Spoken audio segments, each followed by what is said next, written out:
right, for those of you just getting aboard, welcome back aboard the Old Town Trolley Tour of Washington, D.C. They call me Hollywood, and I will be your guide right while you hop off into any one of our stops. When aboard the trolley, please remember not to take private parts outside the window, not to stand while we're moving, not to yell at your neighbor, not to smoke anything, not to drink alcohol. Alright. You guys are now looking at the neighborhood where Marvin Gaye grew up. He was from Southwest Washington. This is where he heard it through the grapevine. He would recognize none of this. After he went to Detroit to become a singer, this quadrant of the city was demolished. The federal government thought people were going to the suburbs because the cities were old and decrepit. Half the houses here didn't have electricity, and a bunch of them still used outhouses in the 1960s. So the government got this urban renewal program, came down here, knocked the neighborhood down, built all this fine concrete stuff, a demonstration project, got mayors from all over the country to come down here, take a look, and determine how much money they wanted to do business in their city. The answer they heard most often was, you can keep your cash. It's god-awful ugly. What happened to his home neighborhood may have gotten Marvin Gaye to start wondering what's going on.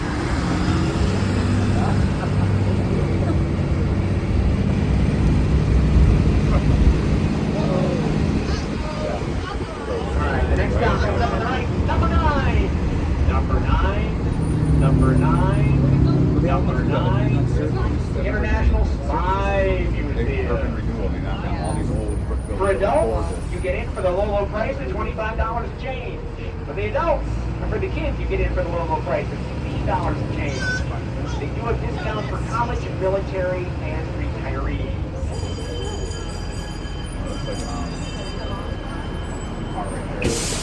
I've already said too much.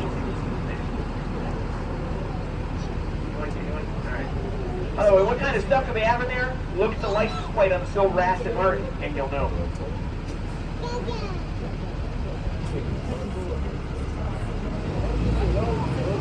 Who drove back? Here's the hit. You expect me to talk?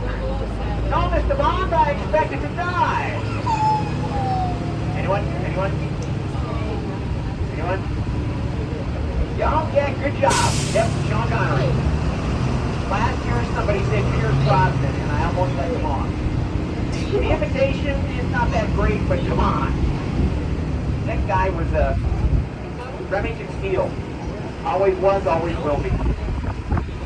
Hope I didn't just insult anyone's opinion.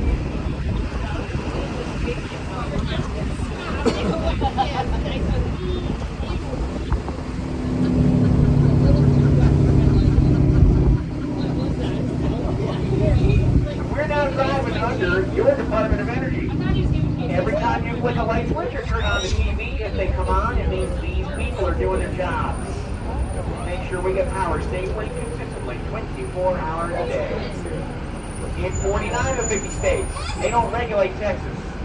Texas doesn't take energy money, and we don't tell them how to distribute their power. That's not unusual. Every federal program is voluntary. When the Interstate Highway Act was used to impose a national speed limit in the early 1970s, Montana told the federal government, you can keep your highway money because nobody tells us how fast to drive. They now take the money. In the 1990s, Congress let each state set its own speed limit. Now in Montana, you get in trouble if you drive faster than 80. Now a lot of people don't understand that even at 80 miles an hour, it can take 2 to 3 hours to go from one town to the next day. Alright, from Stop 10 you can access all this junk. The Museum of African Art, the Sackler Gallery of Asian Art, and the Smithsonian Castle with decorative flower gardens around it. The Catholic South, 1855, closed for renovation. But you can walk around the flower gardens on the outside. You'll have access to Asian art and African art, both of which are gigantic underground. Stop 10, you can also access the Holocaust Memorial Museum and the grounds of the Washington Monument and the subway system here at the Smithsonian Station. Silver, blue, and orange line.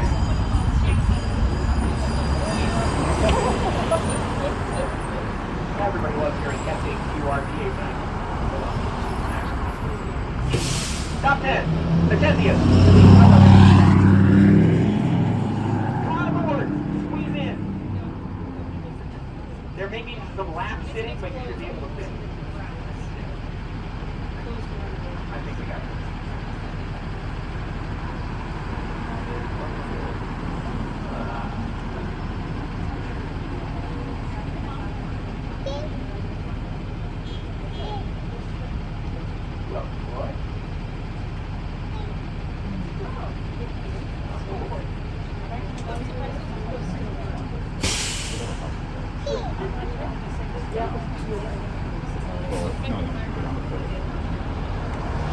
During this contact, we're going to put to a watching system. Don't be driving like bomb one of what's wrong. Remember, you want to put something in there. We're not smoke, not drink alcohol, not the other name. Hold on, get back. Whenever there's something that's you or... Next time I'm going to speak so quickly you won't even hear it. And away we go. So, we're looking at the Department of Agriculture here. Building on the right, built in 1910. Building on the left, built in the 1930s. One full city block, 7 stories tall, built just for Franklin Roosevelt's New Deal programs for farmers. Help them get out of the Great Depression and the Dust Bowl. Before this building on the left opened, the average American family spent 42% of their budget on food. Now it's about 10%. We're taking inflation or two. If you look 4 stories up, you'll see the building is surrounded by a frieze that depicts American animals. Yeah. During the War of the Rebellion, the site of this building was where the Union Army had its stockyard. They bought cattle and pigs from farmers around the country, brought them here to Washington, put them on this plot of land, and then would put them on a ship and sail them to the Army of the Potomac, wherever it was, and then get slaughtered on site to feed the soldiers. And a big pile of concrete on the left across the street. That is the United States Holocaust Memorial Museum. We have one of those because after World War II, some Holocaust survivors moved to this country and then proceeded to do so well they got elected to Congress. Holocaust survivors in Congress from California, Florida, and New York are the ones who sponsored the building of that museum. That museum is not just a testament to memory, but to the fact that in this country, you can literally start with almost nothing, but with hard work and some luck, end up with something. Oh, we got the green light. So on the right, there's the Washington Monument. We'll talk more about that on the way back.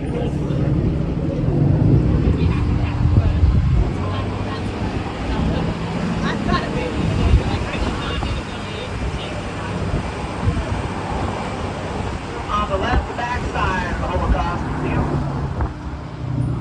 Well, that's a pretty organized flag football game.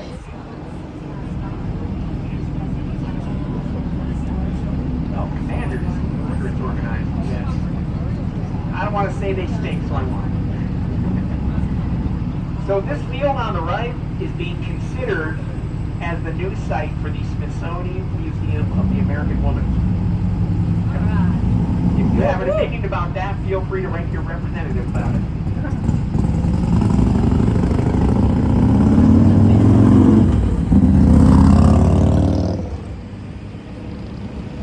And on the left side, this is the Bureau of Engraving and Printing, where they make most of your paper money. These people print $700 million every weekday. That's what they do. No kidding. They are not currently giving tours in that building. That's not such a big deal. On the tour, you watch paper going through a printer, you see a room incredibly full of money. And then at the end of the tour, you don't get a free stamp. Free stamp? That's great.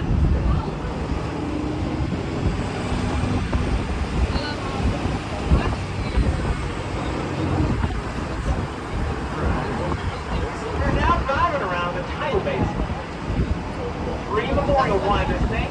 From left to right on this bridge, you'll see Thomas Jefferson, Franklin Delano Roosevelt behind the trees, Dr. Martin Luther King Jr. barely visible in the tree line.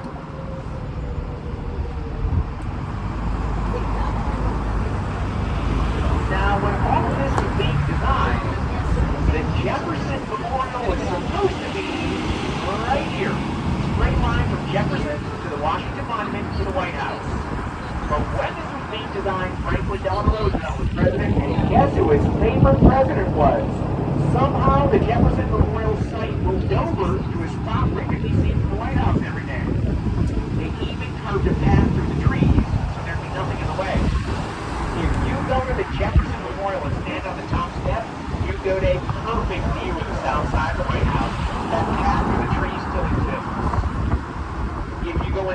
the Jefferson Memorial, you'll see most of that man's major accomplishments listed on the walls.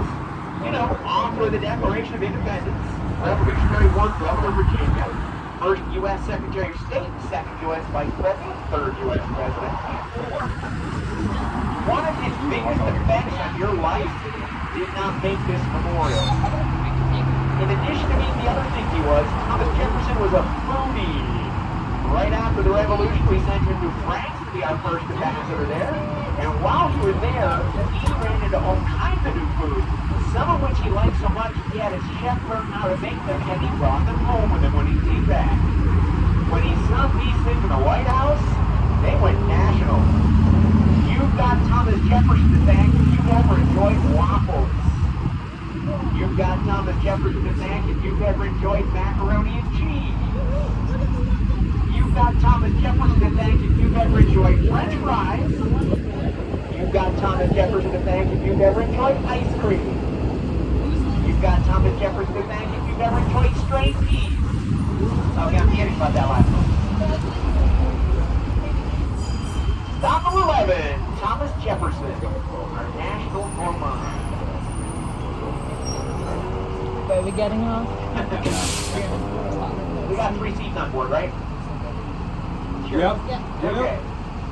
Yes. Come on aboard. We're going to assume you fit. Watch this. A little bit.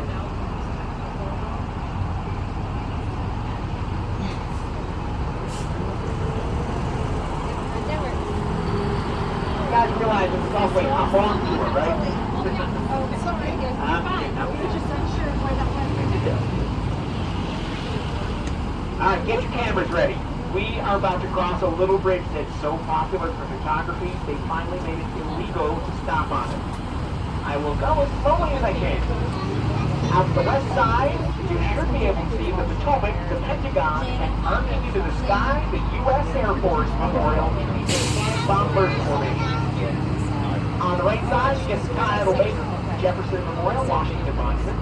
And to the left of the monument, where that other bridge leaves the land, you can just see the roof of the White House peeking over the trees.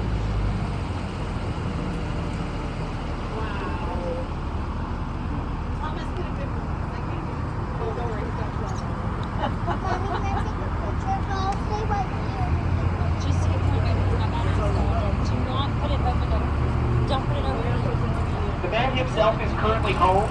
If you would like to see him leave town, if that happens while you're here, the way you do it is in the morning you go to Google, of course, and you type in President's schedule.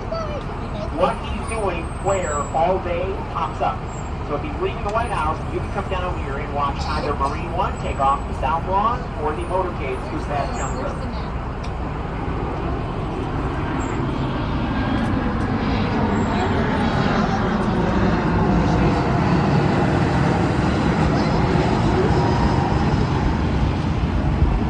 So you just saw an airplane fly by, right?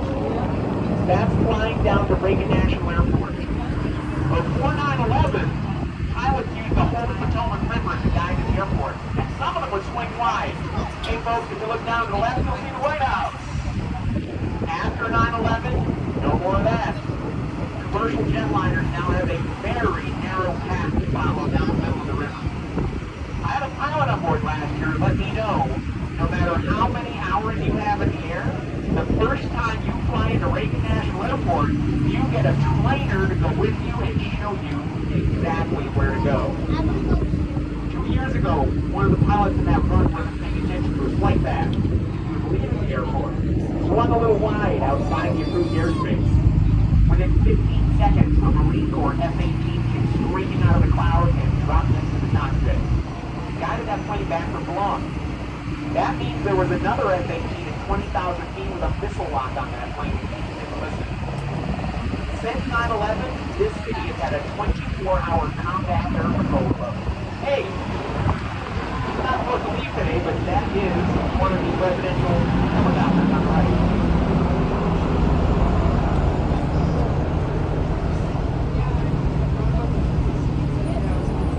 And for those who don't want to be that fancy, these are porta potties on the right. Residential porta potties.